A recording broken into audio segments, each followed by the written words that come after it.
Em todo material é muito latente a questão do nosso papel, né? Do que nós representamos no meio de tudo isso. Né? Falamos lá sobre a visão macro e nós temos uma tarefa micro que precisa ser obedecida, que precisa ser atentada, que precisa acontecer no modelo e da forma de Deus. Então, ou seja, tudo aponta para uma dependência de Deus. Tudo é Deus. Dele, por ele, para ele, são todas as coisas, como o apóstolo Paulo ele nos fala. E agora tem uma outra apresentação aqui que deixa, né, mais uma vez claro aqui, né, a nossa dependência, e por isso nós somos representantes de Deus. O texto de João, capítulo 12, 49 e 50, diz assim, Jesus falando, pois não falei por mim mesmo, mas o Pai que me enviou me ordenou o que dizer e o que falar. Sei que o seu mandamento é vida eterna. Portanto, o que eu digo é exatamente o que o Pai me mandou dizer. Ok? Então, vamos lá. Em todas as nossas ações, as nossas abordagens, as nossas relações, quer seja como líder e liderados, a gente precisa sempre pensar nisso daqui, né? Isso aqui é a demonstração do próprio Filho de Deus, é o próprio Deus falando, né? Que ele estava com uma missão. Ele era o enviado, eu não falei por mim mesmo, quem falou foi o meu Pai que ordenou, né? Então aqui nós temos lá o que nós precisamos, reconhecimento de seu papel. Você entende qual é o teu papel? Você tem trabalhado dentro do teu papel ou você tem tentado exercer ou fazer um papel que não é seu? Deus, ele, de novo, ele se organiza. Deus, ele se organiza e ele organiza as coisas. Ele me organiza, ele te organiza, né? Então, na sua organização, ele dá papéis para que cada um desenvolva o seu papel, né? E Jesus está dizendo, falou, olha, eu não falei de mim mesmo. O que ele está dizendo? Não sou eu, não é meu, não é para mim, não é por mim. Essa fala aqui de Jesus, ele está se colocando como representante de Deus. Ele veio amando de Deus, né?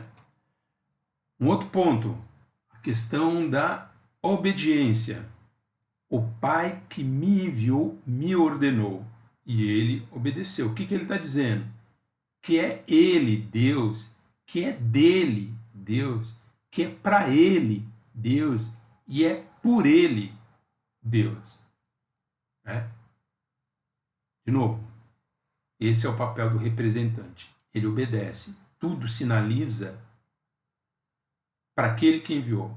No primeiro ponto, Jesus está negando que como representante nada é dele.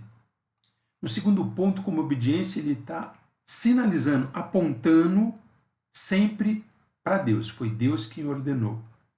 E por último, ele coloca lá a questão da fidelidade. E ele diz, é exatamente o que o meu Pai me mandou dizer. E aqui ele diz, é o que ele disse. Tudo isso é fiel, está exatamente de acordo com aquilo que ele quis dizer, e não aquilo que eu quis dizer. Né? Então, esses pontos aqui, pessoal, acho que ele é importante para a gente pensar na questão da nossa submissão, ou de nós estarmos representando ele, e não representando os nossos próprios interesses. É uma reflexão relativamente pequena, mas acho que ela pode, ela deve e precisa mexer com um pouco mais de profundidade na nossa relação. De novo, como líder, como liderado, como servo de Deus, né? Isso não cabe só à liderança, isso aqui é o papel do cristão, né? E nós precisamos entender que esse é o nosso papel e que é o papel das pessoas. Para nós, a princípio, isso deveria estar muito claro. Não está. Ou, às vezes, nos escapa a memória. E, às vezes, a gente começa a tratar as coisas de Deus como se nós não fôssemos os representantes, mas fôssemos os donos. Né? como se o negócio fosse nosso e não fosse dele, como se eu não tivesse sido enviado, mas como eu sou aquele que vim pessoalmente para resolver uma questão minha, né? Então a gente precisa tomar cuidado com isso, porque muitos problemas na liderança e na igreja acontecem por pessoas se sentirem donas. Líder, ele corre ainda mais esse risco. Eu digo isso porque eu pastorei a igreja por aí 10 anos. Hoje eu consigo ver aquilo que eu acertei, mas eu vejo muitas coisas que eu errei, né? Por talvez faltar um pouco parar e fazer essa reflexão, né? Mas enfim, nunca é tarde para aprender, nunca é tarde para fazer a coisa certa, nunca é tarde para a gente poder avançar no conhecimento.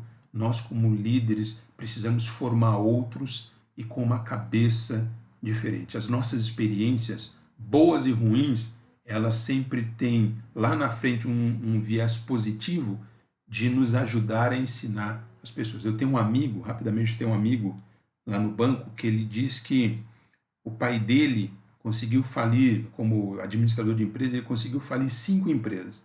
Então ele falou assim, olha, o dia que eu quiser saber como fazer uma empresa dar certo, eu não posso pedir essa informação para o meu pai, esse conselho do meu pai. Agora, se eu quiser saber como falir uma empresa, eu pergunto para ele. Então, ou seja, tudo que ele me disser eu faço ao contrário. Então, as nossas experiências elas precisam nos ajudar a formar pessoas, a orientar os nossos liderados para que eles sejam mais assertivos dentro do propósito de Deus.